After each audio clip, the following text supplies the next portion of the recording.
There are three Tulfos running for there are two Tulfos running for senator. If both of you wins, there will be three Tulfos in the Senate.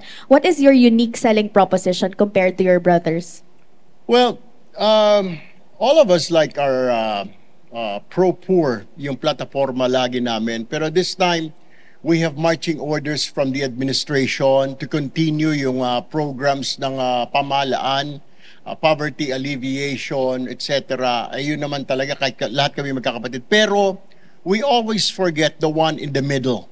Yung mga middle class, yung mga uring manggagawa, nakakalimutan minsan or kadalasan naiiwan because nakafocus ang sentro ng gobyerno ngayon sa mga nasa laylayan. Paano yung nasa middle class? Paano yung mga professionals? Yung mga below middle class? Yung mga nagtatrabaho sa mga fast food, mga sales clerk, mga gwardya?